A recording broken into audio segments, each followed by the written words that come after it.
السلام علیکم ورحمۃ اللہ وبرکاتہ۔ سبھی ساتھیوں، دوستوں اور احباب کا ARM اردو ایجوکیشن پر خیر مقدم ہے، استقبال ہے۔ پیارے ریڈ کے ساتھیوں، جیسا کہ میں نے آپ کو اردو سیکشن ویڈیو کے متعلق بتایا تھا، کچھ ودیاں جو ہے وہ کل 13 میں نے آپ کو بتائی تھی، جس میں سے 12 ودیاں جو ہے سیکشن کی 12 ودیاں جو ہے جو ان کے طریقہ کار ہے تدریس کے، 12 کو میں نے 2 چیپٹر میں 6 کے چیپٹر میں بتا دیا ہے۔ ایک بچا تھا قواعد کا طریقہ، جسے ویاکرن ودھی کہتے ہیں، ہندی میں ویاکرن ودھی کہتے ہیں، جسے اردو میں قواعد کا طریقہ۔ یہ تھوڑا لمبا تھا، اس لیے اس کو الگ سے ویڈیو بنایا اس کا۔ تو اس کے قواعد کا جو طریقہ ہے، اس کے 2 طریقے ہیں، ایک استخراجی طریقہ اور ایک استقرائی طریقہ۔ استقرائی طریقہ کو ہندی میں آگمن ودھی کہتے ہیں اور استخراجی طریقے کو نگم ودھی کہتے ہیں۔ تو ہم سب سے پہلے قواعد کو کیوں جاننا ضروری ہے اس کے متعلق پڑھیں گے کہ کسی بھی زبان کو سکھانے میں قواعد کی تدریس یعنی اصول اور ضابطے کی شکشا جو ہے یہ بہت ہی ضروری ہوتی ہے۔ اس سے تقریر و تحریر میں پختگی آتی ہے اور زبان کا معیار بلند ہوتا ہے۔ اس سے کیا ہے، بچے میں بولنے اور لکھنے میں کیا ہے، پختگی آتی ہے اور زبان کا معیار جو ہے، بھاشا کا معیار، اس زبان کا معیار کیا ہوتا ہے، بلند ہوتا ہے۔ اس لیے قواعد اور اصول کا ہونا بہت ضروری ہے، ویاکرن کا، گرامر کا ہونا پڑھانا بہت ضروری ہوا کرتا ہے۔ اس کی تدریس یعنی ویاکرن، قواعد، اصول اور گرامر کی جو شکشا ہوتی ہے وہ عملی ہونی چاہیے، یعنی پریکٹیکل ہونی ضروری ہے، تاکہ بچہ قواعد کو رٹنے کے بجائے اسے سمجھنے اور اس پر عمل کرنے کی قابل ہو جائے۔ درجہ دوم سے ہشتم تک قواعد کی تعلیم براہ راست نہ دے کر اسباق کے ساتھ قواعد کی شدھ بدھ یا قواعد سکھائے جائیں۔ ہاں، یعنی دوسری کلاس سے لے کر 8ویں تک کلاس کے جو بچے ہیں، ان کو قواعد، جو اصول اور ویاکرن، جو گرامر ہے، ان کو سیدھا ہی رٹا دیا نہ جائے، براہ راست یعنی سیدھے رٹا نہ دیا جائے کہ اس میں کسی شخص یا جگہ کے نام کو کہتے ہیں ضمیر، اس اسم کی جگہ کام آنے والے الفاظ کو ضمیر کہتے ہیں، اس طرح رٹا نہ دیا جائے، بلکہ سبق میں جو چیز آئے اس کو ہی بتا کر یاد کرائی جائے۔ تو وہ دوسری کلاس سے لے کر 8ویں کلاس کے بچوں کے لیے وہ زیادہ مفید رہتی ہے، اور پھر 10ویں سے آگے 11ویں 12ویں اور BA فرسٹ ایئر سیکنڈ، ان بچوں کے لیے کیا ہے، ایک مضمون کے طور پر تحریر کی شکل میں کیا ہے، قواعد اور ویاکرن کو بتایا جائے۔ تو وہ کیونکہ بچے جو ہے ان کو قواعد کی شدھ بدھ براہ راست اگر قواعد بتا دی جائے تو بھی وہ اس کو کیچ کر لیتے ہیں۔ دوسری سے 8ویں تک کے بچوں کے لیے جو بھی سبق میں جو چیز آئے، واحد آئے تو پھر واحد کو بتائے، جمع، واحد، متضاد، جس کو ولوم شبد کہتے ہیں، اس طریقے سے چھوٹے بچوں کو یعنی دوسری سے لے کر 8ویں تک کے بچوں کو اس طرح پڑھایا جائے، اور جو 10ویں کے بچے ہیں اور اس کے اوپر جو بچے ہیں ان کو ڈائریکٹ مضمون کی شکل میں قواعد کو یاد کروایا جائے، تو اس شکل میں وہ فائدہ مند رہے گا۔ تحریر کے مؤثر طریقے کے لیے ضروری ہے، ایک سوال ہے کہ تحریر کے مؤثر طریقے کے لیے ضروری ہے، تحریر مؤثر طریقہ کون سا ہے، اثردار طریقہ کون سا ہے، تو قواعد کی تدریس۔ اب قواعد کا مطلب اور مقصد کیا ہوتا ہے اس کا، یعنی قواعد کو اس کا مطلب اور مقصد کیا ہوتا ہے، اس کو سکھایا کیوں جاتا ہے، تاکہ اسے زبان کی ساخت کا علم ہونا ہے، زبان کی ساخت کا علم ہونا، یہ اس کا مقصد اور مطلب ہوتا ہے قواعد کی تدریس کا۔ ویاکرن کی شکشا کا یہی مقصد ہوتا ہے کہ زبان کی ساخت، اس کی بناوٹ جو ہے، اس کا علم ہمیں ہو جائے۔ ایک سوال یہ ہے کہ یہ بھی آتا ہے کہ اردو قواعد کتاب کس نے لکھی ہے؟ تو یہ مولوی عبدالحق نے۔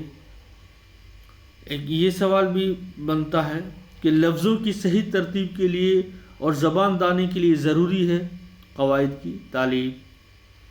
ابتدائی درجوں میں قواعد کی تدریس کا سب سے بہترین طریقہ کیا ہے؟ عملی قواعد کا طریقہ، وہی یعنی جو سبق میں آئے اسی کو بتا دیا جائے، سیدھا رٹا نہ دیا جائے بچوں کو۔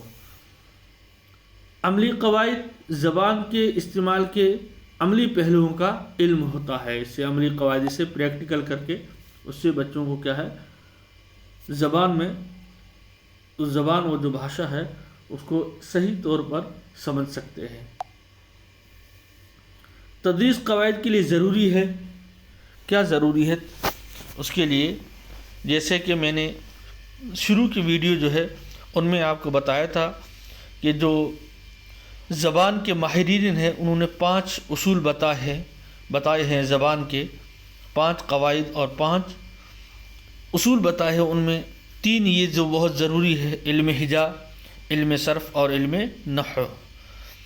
علم ہجا کسے کہتے ہیں؟ علم ہجا جو ہے وہ کہتے ہیں یعنی حروف کی آواز اور شکلوں کا علم، یعنی ہر حرف، کیونکہ آپ کو پتہ ہے کہ یہ اردو زبان جو ہے یہ مخلوط زبان ہے، ایک ہندی، فارسی اور عربی سے مل کر بنی ہوئی ہے، تو اس کی حروف کی آواز اور ان کی شکلوں کا علم جو ہے یہ علم ہجا سے ہوتا ہے۔ اور علم صرف جو بامعنی لفظوں سے جس میں بحث کی جائے وہ علم صرف ہوگا۔ اس کے باقاعدہ ان تینوں کے باقاعدہ ویڈیو شروع جو میری ویڈیو ہے انہیں بڑی تفصیل سے بات بتا چکا ہوں۔ علم نحو یہ جملوں، سینٹنس جو ہوتے ہیں ان سے بحث کی جاتی ہے، اسے علم نحو کہتے ہیں۔ تو یہ کیا ہے؟ تدریس ویاکرن، شکشن ویاکرن کے لیے بہت ضروری ہوتی ہے یہ 3 چیزیں۔ اب قواعد کی تدریس کے 2 طریقے ہیں۔ کتنے طریقے ہیں؟ 2۔ ایک طریقہ استخراجی طریقہ ہوتا ہے اور ایک استقرائی طریقہ۔ اب ہم اسے باری باری پڑھیں گے۔ استخراجی طریقہ نگمن ودھی کہتے ہیں، یعنی مقرون سے مجرد کی جانب۔ اس کا مطلب کیا ہوا؟ اگیات سے گیات کی اور، نزدیک سے دور کی اور، یعنی جو چیز نامعلوم ہے اسے معلوم کی طرف جانکاری لینا، یہ استخراجی طریقہ کہلاتا ہے۔ یہ قواعد پڑھانے کا پرانا طریقہ ہے۔ اس میں کیا ہے؟ اس میں قواعد کے تحت اسم، صفت، ضمیر، فعل وغیرہ کی تعریف بتائی جاتی ہے۔ اس میں کیا ہے؟ پہلے تعریف بتا دی جائے گی۔ استخراجی طریقے میں کیا ہوگا؟ پہلے تعریف بتائی جائے گی، جیسے اسم کی تعریف بتائی جائے گی۔ اسم کسی شخص، جگہ یا چیز کے نام کو اسم کہتے ہیں۔ پھر کہیں گے خالد، جے پور، تاج محل وغیرہ وغیرہ، اس طرح مثال دی جائے تو اس طریقے سے پڑھایا دیا جائے ویاکرن کو تو یہ استخراجی طریقہ ہوگا۔ اسی طرح پہلے صفت کی تعریف کر لے، کسی چیز کی، کسی شخص یا جگہ یا چیز کی اچھائی یا برائی کو بیان کرے، اسے صفت کہتے ہیں۔ جیسے تاج محل خوبصورت ہے، زید ایک ذہین لڑکا ہے۔ تو اس طریقے سے مثال دے کر اور پہلے قاعدہ بتا کر پھر مثال دے کر سمجھائے تو یہ استخراجی طریقہ ہوتا ہے، اور یہ پرانا طریقہ ہے۔ کیا ہے؟ مثالیں بنا کر طلباء سے لکھوائی جاتی ہے، یعنی اس میں پہلے سے ہی بنے بنائے اصول جیسے میں نے آپ کو بتایا کہ اسم کسی شخص یا چیز کے نام کو اسم کہتے ہیں، پھر اس کی مثال دے رہے ہیں، بنا ہوا طریقہ ہے۔ تو ایک اگیات جو چیز تھی، یعنی جو ہمیں معلوم نہیں تھی، اسے ہم معلوم کی طرف لے جا رہے ہیں، تو یہ استخراجی طریقہ کہلاتا ہے۔ اور اس میں کیا ہے؟ مشاہدہ اور نتیجے بتا دیے جاتے ہیں اور ان کو طلباء سے رٹایا جاتا ہے۔ اس میں کیا ہے؟ استخراجی طریقے میں طلباء کو کیا کر دیا جائے گا؟ جو قواعد ہوں گے، جو ویاکرن ہے، جو گرامر ہے، اسے کیا ہے؟ رٹا دیا جاتا ہے۔ طالب علم کو حروف، لفظ یا کوئی بات صحیح بولنا سکھانے کا طریقہ کیا کہلاتا ہے؟ استخراجی طریقہ کہلاتا ہے۔ اس میں پہلے سے ہی طے شدہ اصول، مشاہدے اور نتیجے بنا دیے جاتے ہیں اور طلباء کو رٹوا دیے جاتے ہیں۔ یہ غیر مؤثر، یہ زیادہ اثردار نہیں ہے۔ یہ کیا ہے؟ زیادہ اثردار نہیں ہے یہ طریقہ، اور نہ اس طریقے میں اتنی بچوں کو دلچسپی ہوتی ہے۔ مگر اس میں ایک اچھائی ہے کہ اس میں وقت کیا ہے؟ وقت کی بچت ہوتی ہے، وقت کم لگتا ہے۔ یہ استخراجی ہے، استقرائی غلط لکھا دیے گئے ہے، استخراجی۔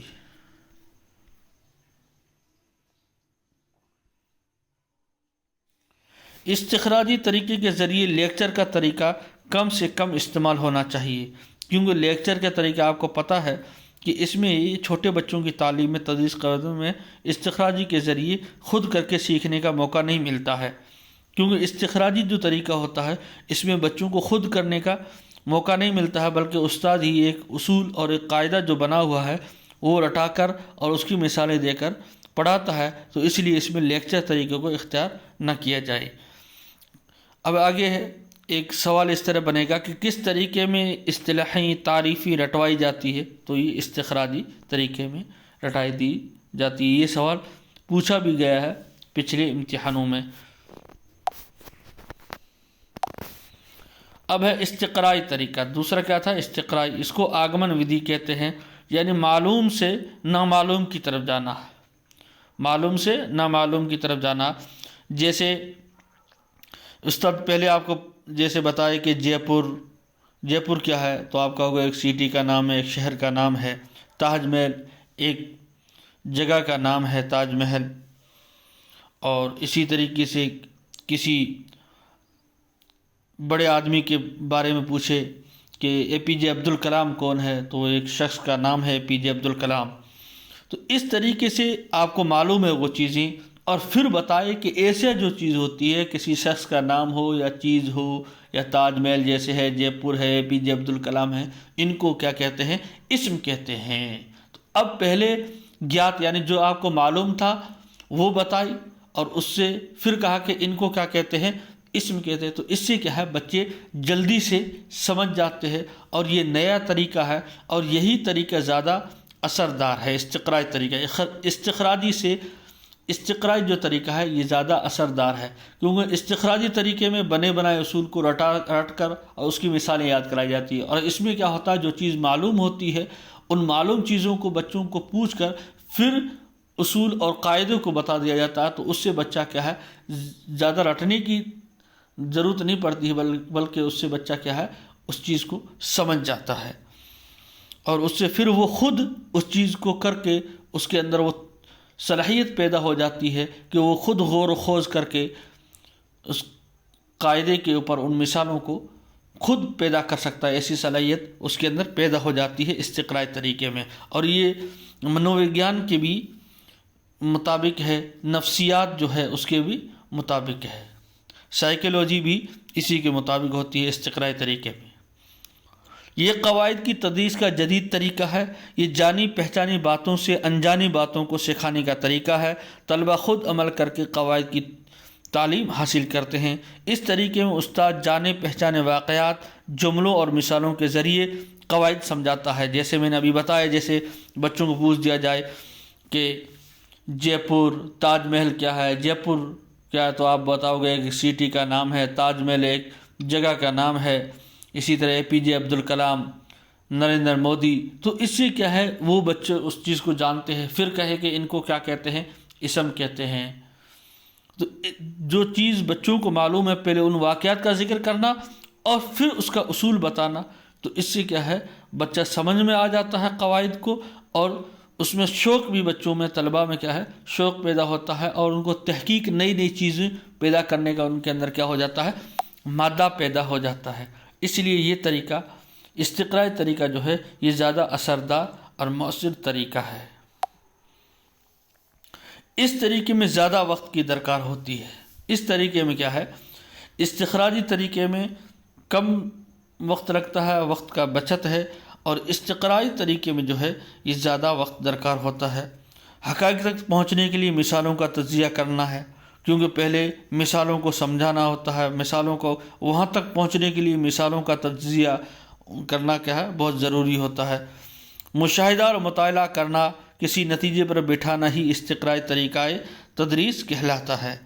بچوں کی معلومات میں اضافہ ہوتا ہے، بچوں کی معلومات، کچھ چیز معلوم ہوتی ہے، معلوم سے نامعلوم کی طرف، تو کیا ہے ان کی معلومات میں اور زیادہ اضافہ ہوتا ہے۔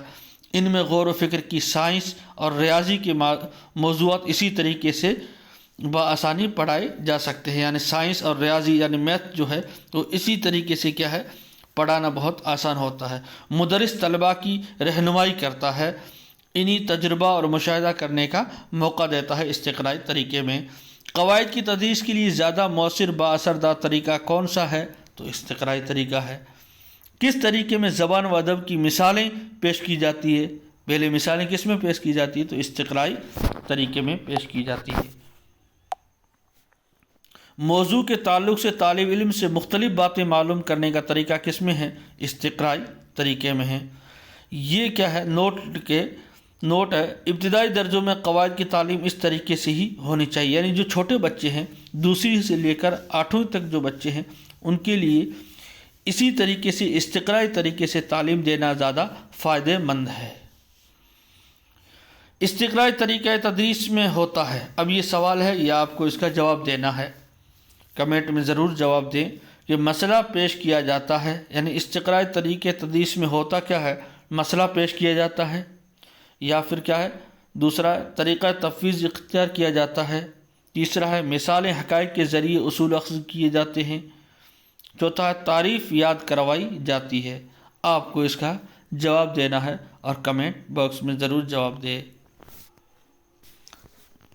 اس کا کیا ہے؟ اس میں مثالیں یعنی پہلے ادھارن دیا جاتا ہے، پھر حقائق کی طرف اصول اور اس قاعدے کو ماخوذ اخذ کر لیا جاتا ہے، یاد کر لیا جاتا ہے۔ تو تیسرا صحیح ہے جواب۔ اب کچھ سوال جو پرانے امتحانات میں آئے ہیں اس کے اس طریقے سے سوال، تاکہ ان میں سے کوئی سوال آ جائے تو آپ کے لیے آسانی ہو۔ سوال نمبر 1، سیدھے اس زبان کے ذریعے پڑھایا جانا کون سا طریقہ ہے؟ سیدھے اس زبان کے ذریعے پڑھایا جانا کون سا طریقہ ہے؟ اب یہ آپ کو جواب دینا ہے۔ 1 نمبر پوائنٹ، قواعد کا طریقہ ہے، براہ راست طریقہ ہے، ترجمہ کا طریقہ ہے، عملی طریقہ ہے۔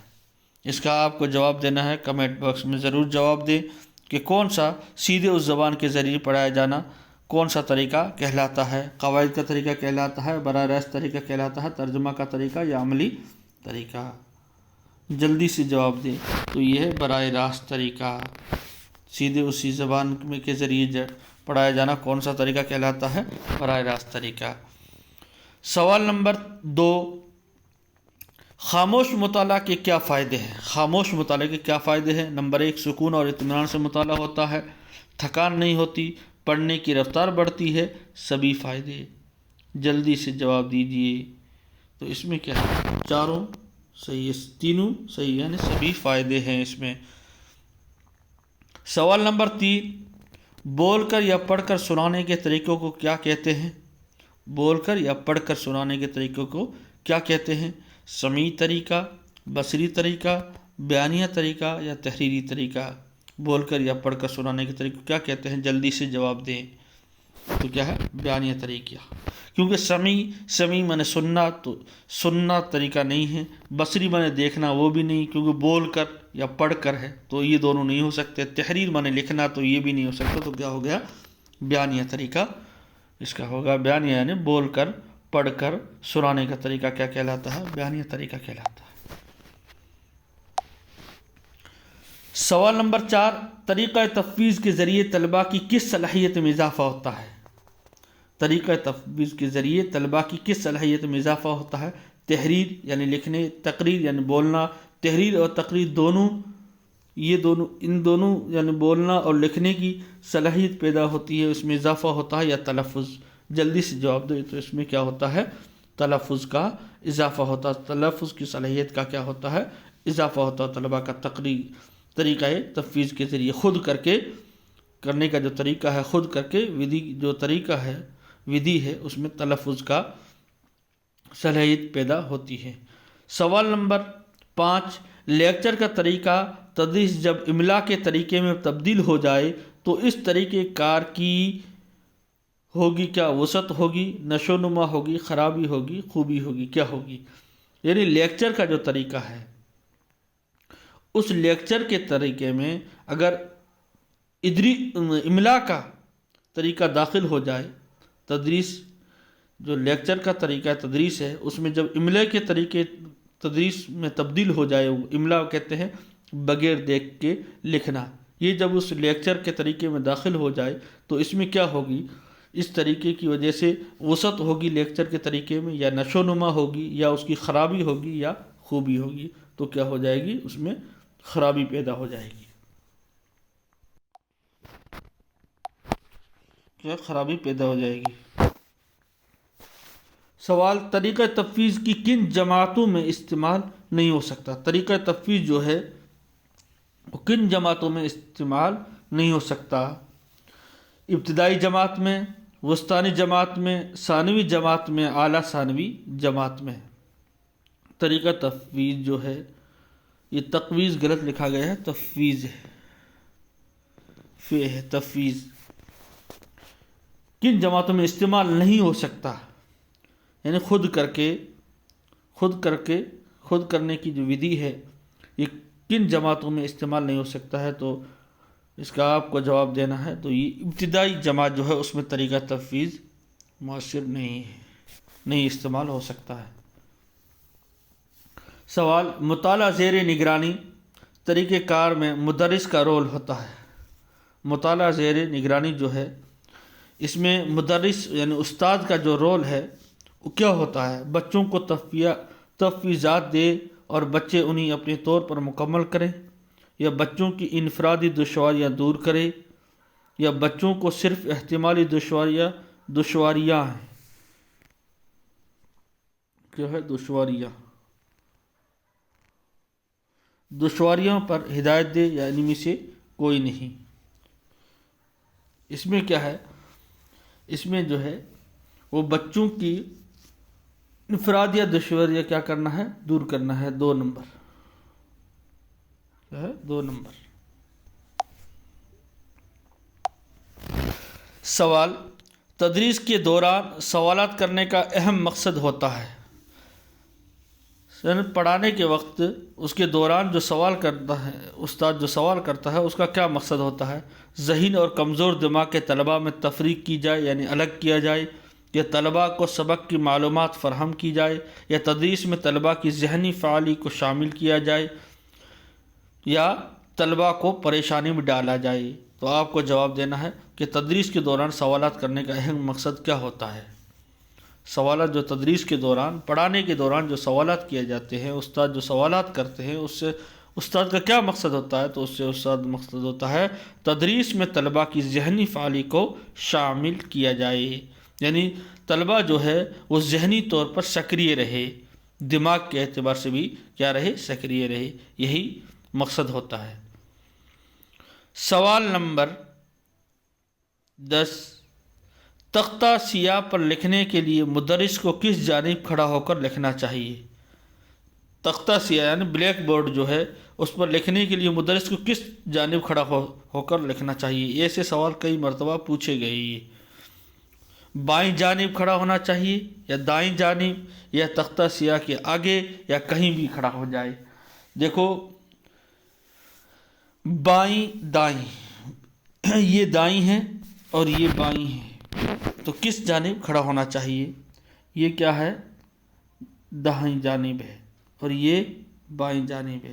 تو استاد کو کس جانب کھڑا ہونا چاہیے؟ تو استاد کو ہمیشہ تختہ سیاہ میں لکھتے دوران کیا ہونا چاہیے، بائیں جانب کھڑا ہونا چاہیے۔ تو پہلا سوال، پہلا جو پوائنٹ ہے وہ صحیح ہے، بائیں جانب کھڑا ہو کر استاد کو لکھانا چاہیے۔ آخری سوال ہے، تدریس کی شروعات کیسی کرنی چاہیے؟ یعنی استاد جب کلاس میں آئے تو اس کیسی شروعات کرے بچوں سے سبق پڑھانے کی، کاغذ قلم سے، یا لکھ کر، یا خاموش رہ کر، یا بات چیت کر کے؟ تو اس کا کیا ہے، جلدی سے جواب دینا ہے آپ کو کمنٹ میں۔ اس کا بات چیت کر کے کیا ہے، سبق کی شروعات کرے۔ یہی تدریس کی شروع کرنے کا طریقہ ہے کہ بات چیت کر کے تدریس کی شروعات کی جائے۔ تو امید ہے کہ آپ کو یہ ویڈیو پسند آیا ہوگا۔ ابھی تک آپ نے اس چینل کو سبسکرائب نہیں کیا ہے تو ضرور اس چینل کو سبسکرائب کریں، اور اگر کہیں آپ کو سمجھ میں نہ آئے تو کمنٹ باکس میں ضرور کمنٹ کریں تاکہ میں آپ کو اور سمجھانے کی کوشش کر سکوں.